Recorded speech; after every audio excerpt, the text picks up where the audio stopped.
Non, la colle à puzzle, c'est la vie, hein. Bonjour à tous nos chers amis de YouTube.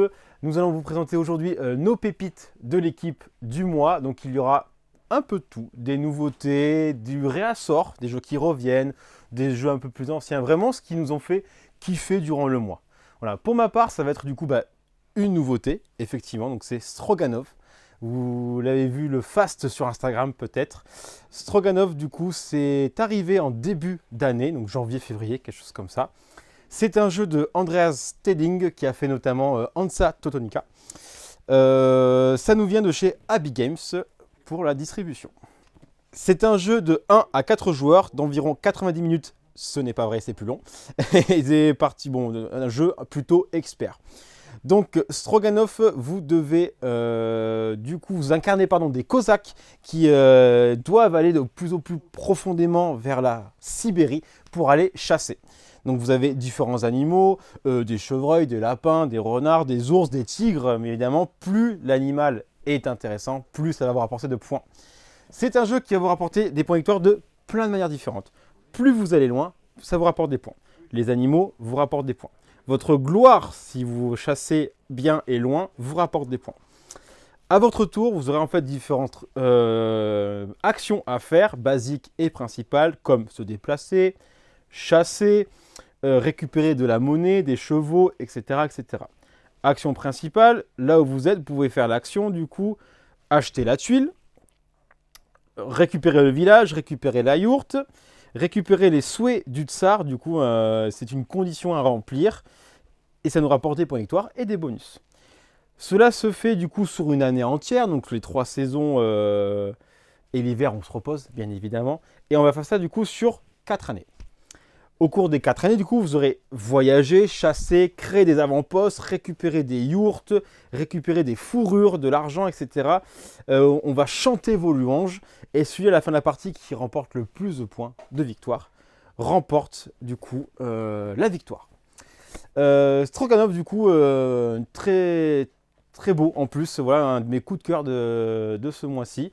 Très bien illustré, très bien édité, des points victoires partout, du matos partout.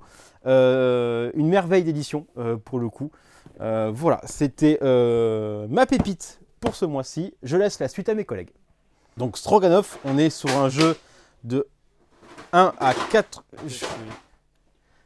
Merci.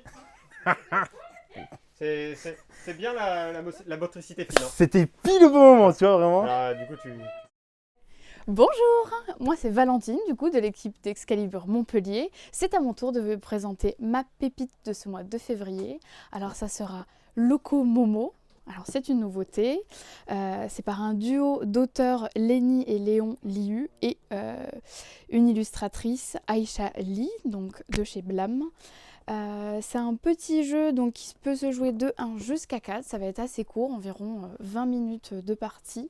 Alors ça va être un petit casse-tête, en fait on va chacun avoir notre petit plateau comme ceci, plein d'animaux dans la boîte, et en fait on va devoir tout simplement les placer sur notre plateau. Donc l'important qu'est-ce que c'est ça va être de faire des associations des petits animaux sur les lignes, par exemple en faire une ligne avec des différents, une ligne avec tous les mêmes, ou alors faire des triples ou des doubles, des petites choses comme ça. Les couleurs en plus vont être importantes, si vous faites des lignes ou alors des colonnes de même couleur, vous gagnez des points. Et surtout ce qui va être super intéressant, c'est comment vous récupérez les animaux. Vous allez les récupérer sur le plateau au milieu, et suivant l'animal, il ne va pas se déplacer de la même manière et ne va pas être récupéré de la même manière. Il y en a qui se déplacent en rond, il y en a en diagonale, il y en a vous récupérez tout simplement tout de la même couleur au même endroit. Voilà, c'est très sympa. En plus, à l'intérieur, vous avez 2 petites extensions en plus. Du coup, déjà que c'est quand même un petit peu bien casse-tête pour la première partie. Au fur et à mesure, vous pouvez augmenter la difficulté. Donc, Locomomo, très mignon, en plus avec un thème juste adorable. Voilà, les règles, ça prenne en 2 secondes. Même votre première partie, vous la faites en 15-20 minutes. C'est super cool. Voilà, ça c'est ma petite pépite de ce mois-ci. Et du coup, je laisse la place à mon collègue. Cascadia, l'amour en cascade. Je vais vous présenter Cascadia, un très joli jeu de Randy Flynn, édité par Ludic Games. Le principe du jeu va être assez chouette. Il va s'agir en fait de réussir à scorer un maximum de points de victoire à l'aide de cartes objectifs de différents types d'animaux. Le principe est le suivant, à chaque tour de jeu, le joueur actif va choisir de prendre une tuile associée à son animal. Donc il faudra toujours faire un choix, hein, bien sûr. Sachant que la tuile me permettra de compléter un biome pour marquer des points de victoire d'une certaine manière. Et je serai dans l'obligation de poser l'animal en question. Donc il faudra, par exemple, que si je prends le renard, d'avoir un emplacement pour pouvoir poser le renard. Je marquerai des points, donc, comme je vous l'ai dit, avec ces objectifs-là, avec la grandeur du biome que je possède. Et puis il y a une petite astuce qui va me permettre de récupérer des pommes de pin qui me permettront en gros de tricher pour prendre une tuile différente de l'animal en question, etc. Vraiment très chouette jeu, une mécanique très intéressante. C'est presque du jeu abstrait et je trouve ça simple, facile à prendre en main et en même temps très subtil, beaucoup de subtilité dans le jeu. Je le recommande chaudement, Cascadia. En fait, voilà, Thibaut lit la colle à puzzle. C'est incroyable. Non, mais...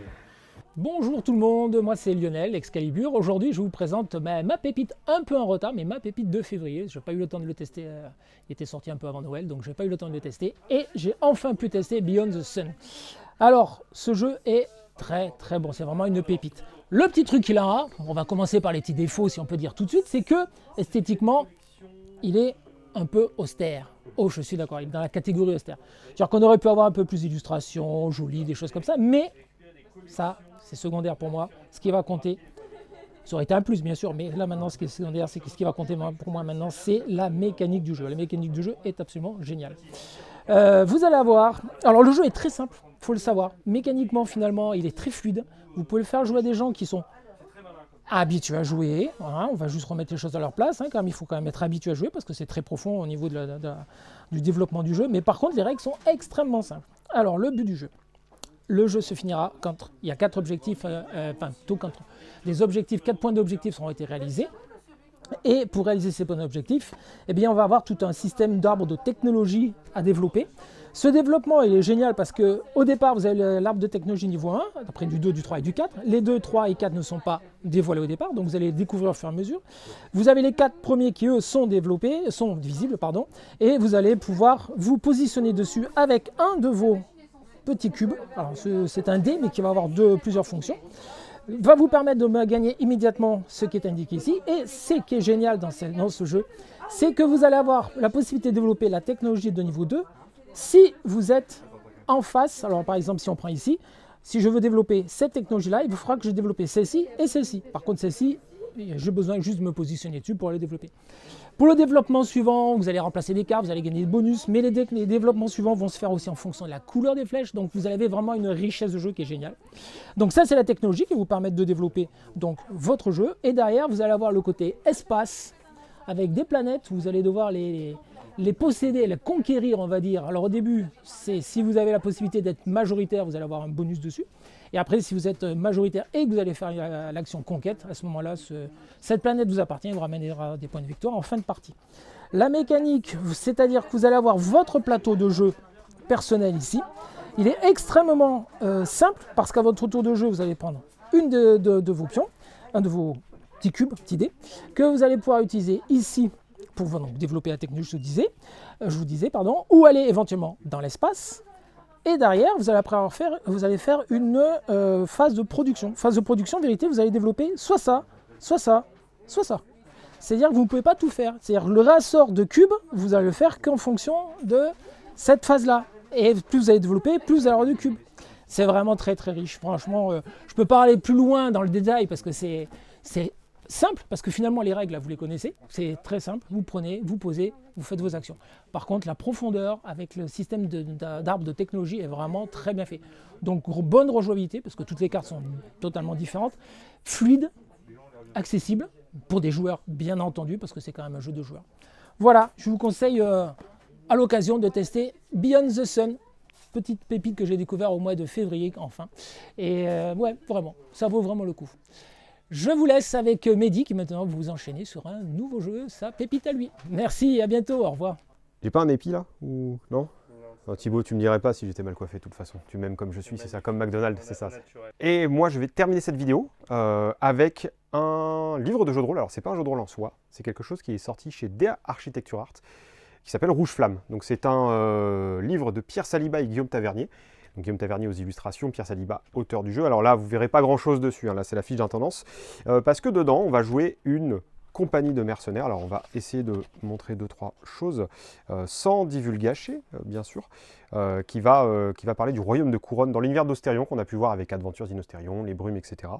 On va jouer des gens qui sont esclaves, je ne vais pas aller trop loin dans le bouquin, et qui vont finir par être une compagnie de mercenaires qui va pouvoir bouleverser l'équilibre politique du royaume, accompagné par ce mystérieux bout de tissu qui est en fait une bannière légendaire, qui pousse les gens à faire le mieux possible. On va quand même un peu montrer les illustrations, ça va jouer sur des champs de bataille, donc ça propose un système de bataille narrative.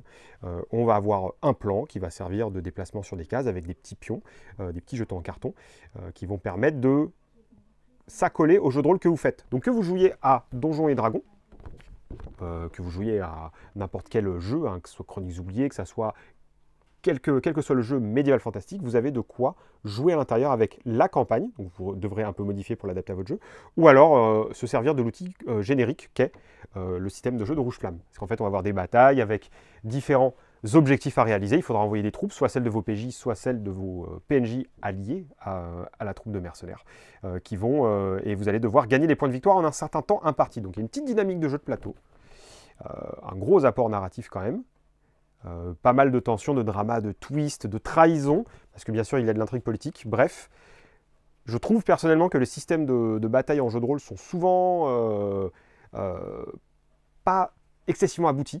Ben là, en fait, on a vraiment un truc qui est très pertinent et qui se fait très facilement. Donc voilà, ça coûte une trentaine d'euros, 34 € pour être exact. C'est du DA Architecture Art, donc c'est très bon. Et c'est excellent pour simuler de manière narrative des batailles. Et voilà, c'est la fin de cette vidéo de pépites de l'équipe d'Excalibur pour février 2022, si je ne me trompe pas de moi. On va la diffuser en mars, mais on a pris un peu de retard donc, par rapport à ce qu'on avait prévu, donc excusez-nous.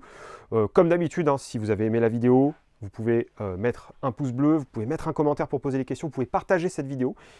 Sachez que nous sommes aussi sur Facebook, sur Instagram, que nous avons notre site web, excalibur34.fr, et que vous pouvez bien sûr nous rejoindre au magasin ou nous passer un petit coup de fil. On y répondra avec plaisir. Et d'ici une prochaine vidéo ou un prochain passage au magasin ou sur notre site, on vous dit à très bientôt.